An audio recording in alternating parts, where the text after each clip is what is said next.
Beloved Saint Germain, the first requisite to hearing and feeling the keynote of the Master is the control of the energy in the aura, and bringing it into a semblance of quietude. Here, music is the natural medium by which the general hurly-burly of daily living can be stilled. The development of musical therapy is one of the main activities of the ceremonial ray for the future, but meanwhile, until the greater numbers come to understand the activity in the near future, we must endeavor to quiet the inner bodies of the students, particularly after they come from the outer world, where they are engaged in creating and dissolving myriad shadow forms in the questionable task of making a living. The second requisite to hearing and feeling the keynote of the Master is in purifying and dissolving these very shadows that form the garments of the self, and which change with every passing day. Here we have the beginning of the use of the sacred fire. The violet consuming flame is a purifying agent, which I have developed through centuries of time by endowing the sacred fire with the quality of dissolving forms, patterns, and nuclei of binding nature. Through experimentation with it, I have found its efficacy and my faith in it to make its action instantaneous when I draw it forth for any given purpose. I used to think of the sacred fire and draw it into my consciousness as you draw a concentrated sunbeam by a magnifying lens. Then I would just love it as the activity of God, visualizing and seeing it clearly in my mind and feeling it live within me. I would endow that sacred fire with all the power of God, speaking to it without words, knowing that it was the master element in every sphere of activity. The longer I loved it, the more of it I drew, until the divine director told me that I looked like a great yellow sun reclining against the base of a friendly oak tree. This flame would intelligently ask me what I willed that it should do. This began the beautiful experience in directing the sacred fire consciously. You will remember I say in Volume 3 that so many activities seem automatic, but none really are, all being the result of self-conscious direction by intelligence. I used to direct the sacred fire toward people I loved with a blessing, a conviction of strength, of hope, of courage, and much later they would tell me how on a certain day or at a certain hour, when things seemed dark, a new lightness appeared. Of course, I kept my part of the activity to myself, for a blessing given is to be given freely. At the same time, I was dedicated to the cause of freedom, so as my teacher developed in me this deep love for the sacred fire, I began to think how I might specifically and permanently endow the sacred fire with a particular quality, which might be an assistance to those who would choose to use it to free themselves from the chains of limitation of their own creation.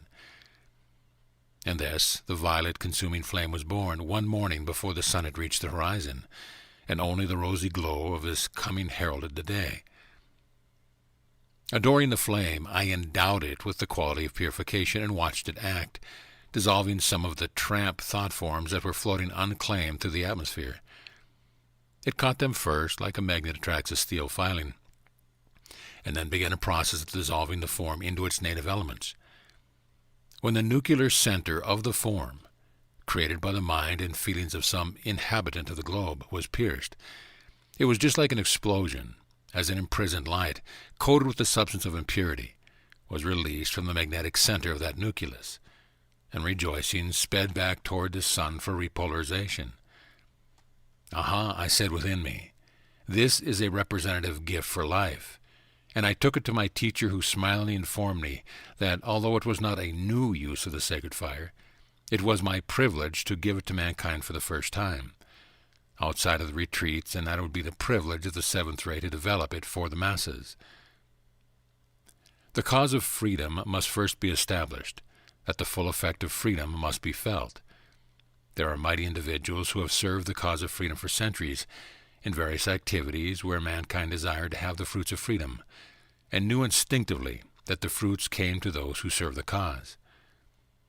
What is the cause of freedom? It has been paraphrased through the centuries, wherever men were stirred to various action on behalf of the country, king or god, and yet, if they were asked to define that cause, I guarantee that there are few who could accurately express an understanding of freedom's cause. So what is the cause of freedom? God, The God identity of every man has within it the inherent, inbred realization that freedom and godliness are one. The divine fiat of life is expansion, unfoldment, perfection, all of which qualities require freedom in order to manifest. A tightly closed rosebud requires freedom to become a full-blown rose. Even the power of Helios requires freedom to shine. An animal, plant, tree, or man requires freedom to breathe. There is no such thing as progress or evolution, or in fact, being, without freedom.